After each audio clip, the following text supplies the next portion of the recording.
একটা রমজান তুমি আমার হুকুমটা মানো, গুনাহ ছেড়ে দাও বান্দা, আমার বন্দিগি করো। আমি আল্লাহ ওয়াদা দিলাম আমি 1 মাসেই তোমারে মুত্তাকি বানিয়ে দেব। 1 মাসেই পবিত্র করে তোমারে 1 মাসেই আমি আল্লাহ তাআলা জান্নাতের ভিসা দিয়ে জান্নাতের মেহমান বানিয়ে দেব। এরপরও যেই নাফরমান কদর করবে না, তার কপালে জুতার বাড়ি ছাড়া, ফিসার বাড়ি ছাড়া আর কিচ্ছু। এই জন্য আল্লাহ নবী সাল্লাল্লাহু আলাইহি সাল্লাম বলেন, ওই ব্যক্তি বেইজ্জত হোক, রাগিমা আনফু রাজুলিন, ওই ব্যক্তির আল্লাহ তারে অপমান করুক, বেইজ্জতি করুক, যে রমজানের মতো মাস পেল কিন্তু গুনাহ মাফ করাইলো না, গুনাহ মাফ করাইলো না। নবীজি লানত দিছে তার, যা তোরে আল্লাহ বেইজ্জতি করুক, তোর চেহারা মলিন হোক, তোর চেহারা ধুলি ধূসরিত হোক। এত বড় রমজান পেয়েও যারা কদর করল, বড় মুবারক মাস, শ্রেষ্ঠতম মাস, জীবন গঠনের মাস, আখিরাত অর্জনের মাস, নাজাতের মাস, নিজের জীবন সাজাইবার মাস, মাহে রমজান। আমি অনুরোধ করলাম রাত গভীরে, আজকে দিল থেকে আমি আপনাদের সবাইকে, ছেলেরা, বাবা, তোমাদেরকে, তোমরা ভাইয়া ঘুরে দাঁড়াও, ফিরে আসো ভাইয়া, মাহে রমজান তোমাদেরকে ডাকছে। আল্লাহর নবী সাল্লাল্লাহু আলাইহি সাল্লাম বলছেন, রমজানের চাঁদ যখন উঠে তখন আল্লাহর একজন ফেরেশতা সারা পৃথিবীব্যাপী ডাকতে থাকে, ইয়া বাগিয়াল খাইরি আকবিল, হে কল্যাণ কাজের আগ্রহীরা এগিয়ে আসো, আসো কল্যাণের কাজ শুরু করো, ইবাদত শুরু করো। প্রতি সেকেন্ড আজকে এই রমজান তোমাদের আল্লাহ হীরামণি মুক্তা বানায় দিন। আসো সেজদা দাও, ইফতার করো, সাহারি খাও, রোজা রাখো, তারাবি পড়ো 20 রাকাত, শেষ দশক ইতিকাফ করো, শবে কদর তালাশ করো, একবার জিকির করো, একবার তেলাওয়াত করো, একবার দোয়া করো, একবার কান্নাকাটি করো, একবার আল্লাহর ঘরে তাওয়াফ করো, জিয়ারত করো, ঘুরো, ছোট মালিকের কাছে ছুটাছুটি করো।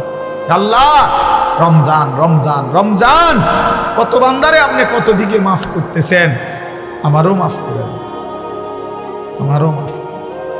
মান সামা রমাদানা ঈমানান ওয়া ইহতিসাবা গুফিরা লাহু মা তাকাদ্দামা মিন যামবি। আল্লাহর নবী সাল্লাল্লাহু আলাইহি সাল্লাম বলেন, রমজান মাসে যে পূর্ণ ঈমান রেখে সওয়াবের আশা করে করে রোজা রাখলো, আল্লাহ তার পিছনের সমস্ত গুনাহ মাফ করে দিবেন।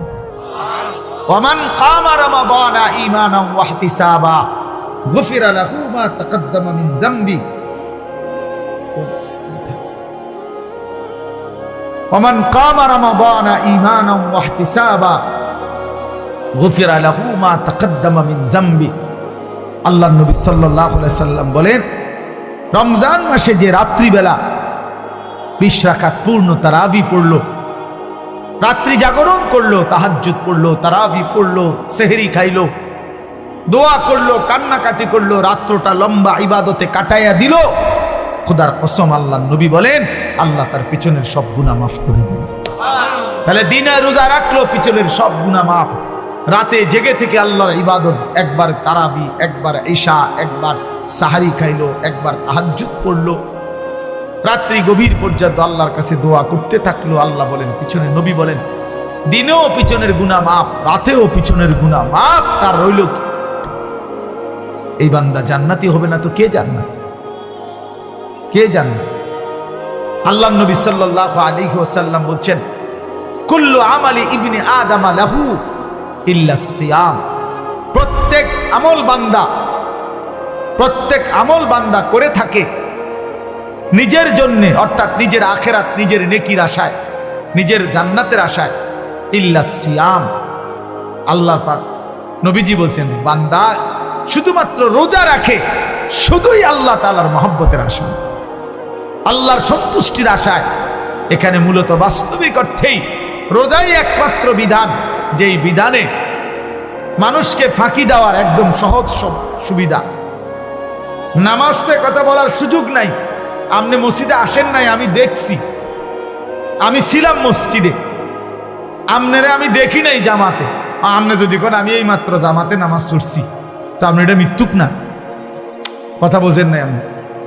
আমি তো আপনি অন্যান্য ইবাদত লুকানোর সুযোগ কম, কিন্তু রোজা এমন এক ইবাদত যে ইচ্ছা করলে আমি লুকাইতে পারি। মানে আমি গোপনে খাইয়া আইসা আমি যদি বলি আমি রোজাদার, কোনো অসুবিধা নাই, লোকে বিশ্বাস করব হ্যাঁ রোজাদার এমন না, কারণ এটা তো আলগা কোনো সিমটম নাই,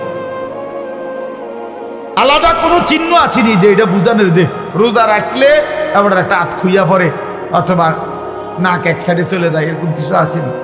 তাহলে এটা তো আলাদা বুঝাইবার কোনো চিহ্ন নাই, শুধুই আল্লাহর প্রতি বিশ্বাস, আল্লাহর প্রতি ঈমান, এটাই একমাত্র রোজা রাখতে তাকে কি করে, উৎসাহিত করে।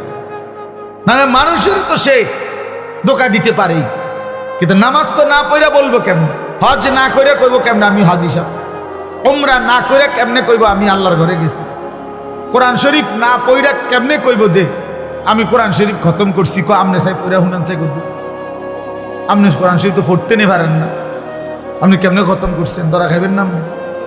এই সব আমল লুকানোর সুযোগ কম, কিন্তু রোজা লুকানো যায়। আমি খাইয়া এসে কইলাম আমি রোজাদার, তাহলে কারো বুঝার কোনো উপায় নাই। তাহলে যেখানে আড়াল করার সুযোগ আছে, তারপরেও যেই বান্দা আল্লাহর মহব্বতে রোজা রাখে, তো আল্লাহ তাআলা বলে ইল্লা সিয়াম, কাজেই রোজা শুধুই বান্দা যখন রাখে আমার জন্যই রাখে, লোক দেখানোর জন্য না। নামাজের মধ্যে বান্দার হইতে পারে লোক দেখানো, কাউরে দেখাইবার লেগে নামাজ পড়ছে, হজ করছে হয়তো মানুষকে দেখানোর জন্য, গ্রামে যাতে এখন হাজি সাহেব বলে, দান করছে লোকে যেন দানশীল বলে, কিন্তু রোজা বান্দা মানুষে দেখানোর জন্য রাখে না, শুধুই আমার জন্য রাখে। এই জন্য আল্লাহ বলেন আমি নিজেই রোজার বিনিময় আমার নিজ কুদরতি হাতে দিতে থাকি। এই জন্য রমজানের নেকি আল্লাহ দেয়, রোজার মাসে নেকিগুলো দেয় কে? আল্লাহ নিজের হাতে। এই ডান কাদের ফেরেশতাকে আল্লাহ বলে দেয় এই মাসে তুমি লিখবা না, আমি লিখবো। আমি সারা মাস ফেরেশতা তুমি লিখছো, এই মাসে আমি লিখবো, আমার কুদরতি হাতে লিখবো। এবার বলেন আল্লাহ কত বড়, আর আল্লাহ দিলে দিবে কত বড়। হ্যাঁ, যিনি যত বড় তিনি বড় বললেও তো তত বড়। মেম্বরে যদি কয় যে একটা বড় মাছ, তাইলেও তো 5-7 কেজি। চেয়ারম্যান বললে বড় মাছ, বুঝতে হবে এটা 12, 14, 18 কেজি। যে যেমন বড় তার মুখের বড়ও তো অত বড়। আল্লাহ যখন বলছে আমি দেব, সেই দেওয়াটা কেমন দেওয়া দেব, কেমন দেওয়া দেব। এই জন্য আমরা মাহে রমজান, আমার শায়েখ আল্লামা মুফতি মুশতাকুন নবী সাহেব বলে মাহে রমজানের প্রতি ঘন্টা মিনিট সেকেন্ড হীরামণি মুক্তা, হীরামণি। আমি বলছিলাম এবার হুজুরে কিছুদিন আগে, আমি এবছর আবার হজে যাব ইনশাআল্লাহ, আমার বিবি আমার সাথে হজে যাবে। তো আমি বলছিলাম হুজুর রমজানের উমরাটা এবার না যাই, হজে যাব। এমন চোখ রাঙায় মাওলানা বলেন মালিকের ঘরে যাবেন না, এটা বলতে পারলেন? আমি না না না হুজুর যাবো, যাব। মানে এটা এক ভালোবাসার ব্যাপার, মহব্বতের ব্যাপার। এই জন্য বন্ধু আমার, দোস্ত আমার, আল্লাহর জন্য হয়ে থাকা, জিন্দিগিটা আল্লাহর জন্য বানানো, এতে করে লোকেও মহব্বত করে, আল্লাহ তাআলাও ভালোবাসে, আল্লাহও ভালোবাসে। আল্লাহ বলে জমিনে আমি সব সময় এমন বান্দা চাই ইউহিব্বুহুম ওয়া ইউহিব্বুনা। কোরআন শরীফ আল্লাহ, আমার জমিনে এমন একদল বান্দা আমি রাখবই, সর্বদাই এমন কিছু মানুষ আমি জমিনে রাখবই যারা আমাকে ভালোবাসে, আমি যাদেরকে ভালোবাসি। জমিন থেকে বান্দা বলবে আল্লাহ আমি আপনাকে ভালোবাসি, আল্লাহ আরশ আজিম থেকে বলবে বান্দা আমিও তোকে ভালোবাসি। বাহ, हम यहां से तुम वहां से, दोनों जानिब से इशारा हुआ। আমি নিচ থেকে তিনি উপর থেকে, দুই দিক থেকে ইশারা। জমিনওয়ালা আসমানওয়ালারে ভালোবাসে, আসমানওয়ালা জমিনওয়ালারে ভালোবাসে, দুই দিক থেকে ভালোবাসা পূর্ণ।